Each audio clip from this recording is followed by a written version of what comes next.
Daf Lamed Hey Amud Bet, the sugya of Shomer shemasar l'Shomer, one Shomer who gives his entrusted item to another Shomer. First we did the Mishnah, Matnitin, Mishnatenu, our Mishnah. Hasocher para mechaveiro, if somebody rented a cow from his neighbor, and then he turned around v'hish ilah la'acher, he lent the cow to somebody else. So the sho'el is shomer number 2, the socher is shomer number 1, who got it from the Baal, the owner. Umeta kedarka, and then the para, the animal, died of natural causes, not while working. So, according to the Tana Kama, the first opinion, Yishava hasocher shemeta kedarka, the socher, the renter, the first shomer, swears to the owner that it died of natural causes, and since a socher is exempt from onus, from things beyond one's control, and this is one of them, he doesn't have to pay the owner. V'hasho'el yishalem lasocher. But since the sho'el, a sho'el is chayav on everything except metamach mat malacha, and this is not that, so the sho'el does have to pay, the second shomer does have to pay. Whom does he pay? He pays the renter, the first shomer. That's the Tanakama. Amar Rabbi Yossi. Rabbi Yossi said, this is untenable, this is unacceptable. Ketzad, this would be a good phrase. Ding, ding, ding, ding, ding. Ketzad hala oses chora beparato shel chaveiro. How can the second guy do business with the para that belongs to someone else? How can he make profit when he just borrowed it? Sorry, it's the socher, the first shomer. He's making profit when all he did was rent it. He's making profit on the Baal's para. Ella, what does Rabbi Yossi say should happen? Tachzor para la ba'alim. That the payment that is going from the second shomer, from the sho'el, from the borrower, should go not to the first shomer, to the socher. It should go back to the ba'alim because it was their para after all. We then moved to the next amud, to the Gemara that discusses a similar case and compares it to the Mishnah. Okay, so this is now Daf Lamed Vav Amud Aleph, and here goes. Itmar, starting with these words. Itmar. It was said in the Beit Midrash, Ne'emar beveit HaMidrash, Shomer shemasar l'Shomer. If one shomer who is given an item gives it to another shomer, Rav Amar Patur. Rav says that if anything happens to the animal, so the first shomer is no more obligated to pay than he was originally when he got it and before he turned it over. He doesn't pay any sort of penalty of greater liability for having given it to somebody else. Rav Yochanan Amar Chayav. Rav Yochanan says that the first shomer was not supposed to give it to a second shomer, and he therefore becomes liable to pay if anything, mamish, anything happens when it's in the hands of the person to whom he turned it over.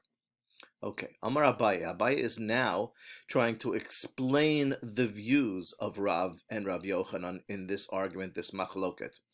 L'ta'amei de Rav, according to Rav, who says you are exempt, you don't get more obligation to pay. Lo mi baya, not only shomer chinam shemasar l'shomer sachar, if an unpaid watcher gives it to a paid watcher, who will watch it even better, de'iluye alye l'shmirato, where he has elevated the shmirah, ding, ding, ding, that would be a good phrase, where he has made the shmirah better. Not only then does the first shomer not have to pay, ela afilu shomer sachar shemasar l'shomer chinam, even a paid watcher who gave to an unpaid one, de girue gar'a l'shmirato, ding, ding, ding, where he made the watching worse because now the shomer feels less responsibility. Even then, patur. Any shomer who gives it to any shomer, the first shomer doesn't get any more reason to pay. My ta'ama. And what is the reason why he doesn't have to pay anymore? So Rav's reason is deha misara leben da'at, because he gave it to somebody who is responsible, who is over 12 or 13, who is not detached from reality. He is a responsible person according to halacha. So that is Abaye explaining Rav. And now Abaye explains Rav Yochanan, who says that the first shomer is chayav.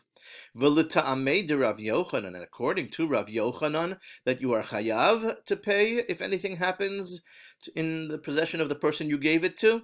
Lo mi baya shomer sachar shemasar shemasar chinam.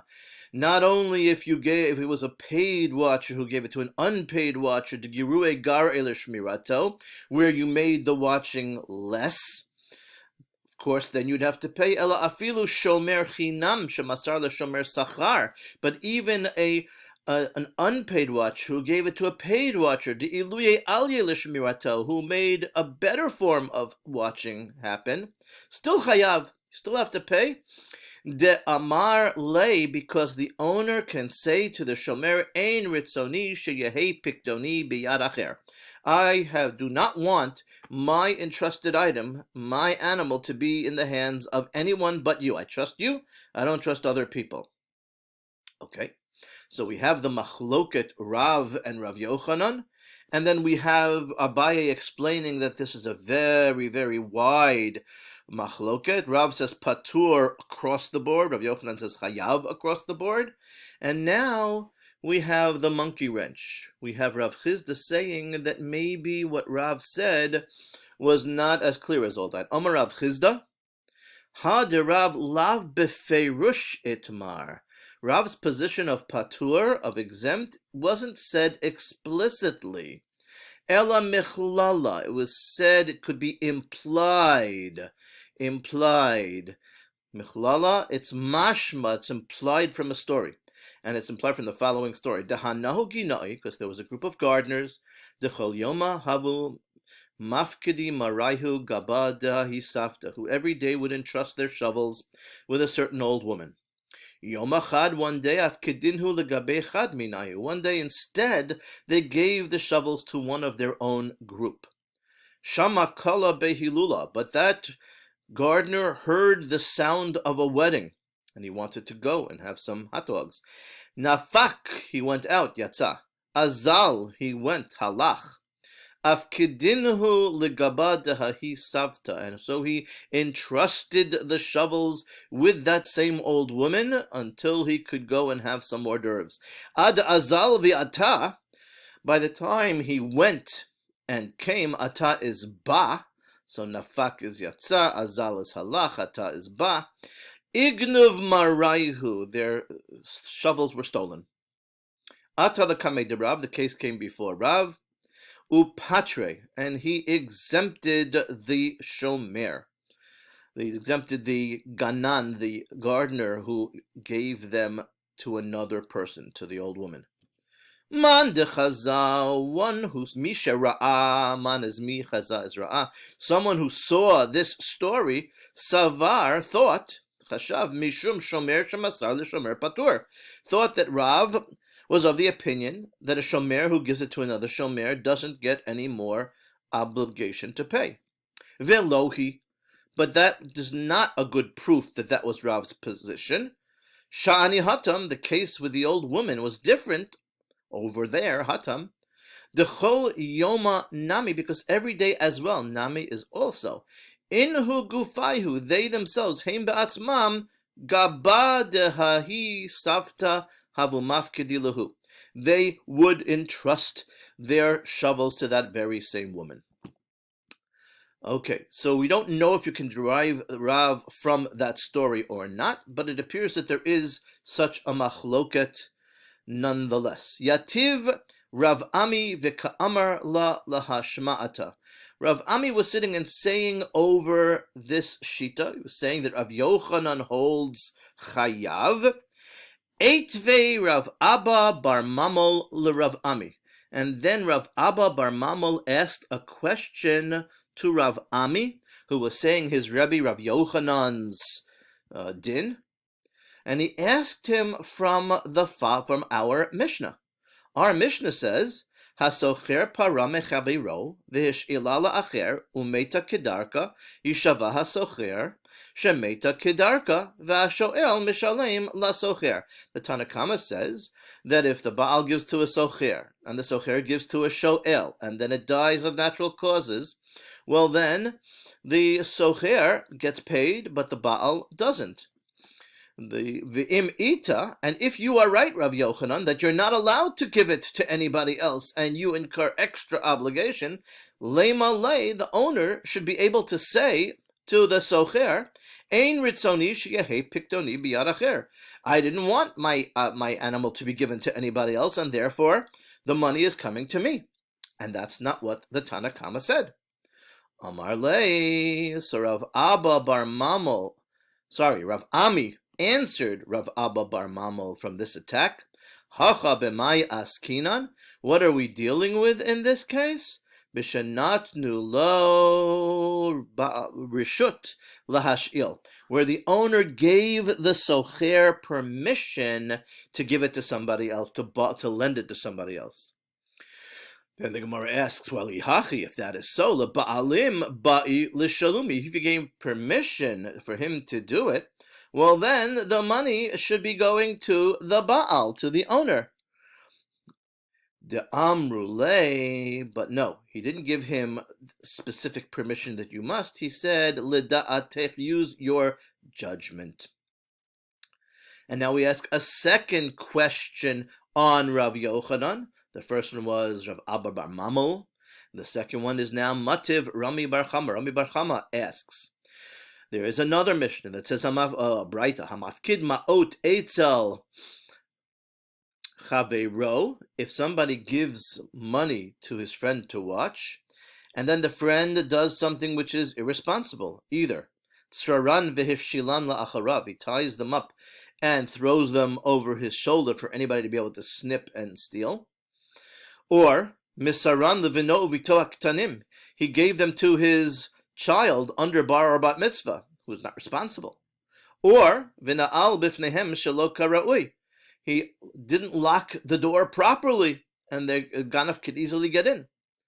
Chayav, so then that Shomer is obligated, because that's pshia shelo shamar kederach hashomrim, because he didn't watch as a Shomer should. That wasn't normal watching, that was negligence, pshia. So now we make a deduction based on this to get to our question. Ta'ama de ketanim. The reason why your chayav to pay is because your children you gave it to were under bar and bat mitzvah. Hagedolim patur, implying that if you gave it to children over bar and bat mitzvah, you are exempt from paying. But that seems to be against Rav Yochanan. Amai, why should that be? Nema lei. Why can't the owner say, Ein ritzoni sheyehe piktoni biyad acher? I don't want my entrusted item to be in anybody else's hands. So if Rav Yochanan is right, in that particular Mishnah, a Braita, you should have to pay. Amar Rava, Kol HaMafkid al da'at ishto uvanav hu mafkid. The assumption is that when I give something to someone to watch, I know that they may give it to their older children or wife, and that I accept that. And therefore, that's why if he had given it to his older children, he wouldn't have had to pay. But to anybody else, he would. Amri Nahardai, and the rabbis of Nahardai said, Deika Nami, or Daika Nami, you can also deduce that from the very words of the source. Dikatani, because the Braita says, Osha misaran levinovito aktanim chayav. If you give it to your minor children, you are obligated to pay. Halevino uvito hagdolim patur, implying that if you give it to your older children, you would be exempt. Mechlal, and that implies that if you were giving it to non-relatives, non-relatives, lo shna gedolim v'lo shna ketanim chayav. Whether they're older or younger, you would be obligated to pay exactly as Rav Yochanan says. Di'imkein, for if this were not so, litni ketanim stama. You could just say in general ketanim, you wouldn't have to say beno uvito. Since it said beno uvito, that means that Rav Yochanan is right. If you give it to anybody else who's not in your family, you would be chayav. Shma mina, yes, we can conclude that. Rava says the halacha indeed is Shomer shemasar Shomer chayav lo mibaya Shomer sachar shemasar Shomer chinam de regard shmirato la afilu Shomer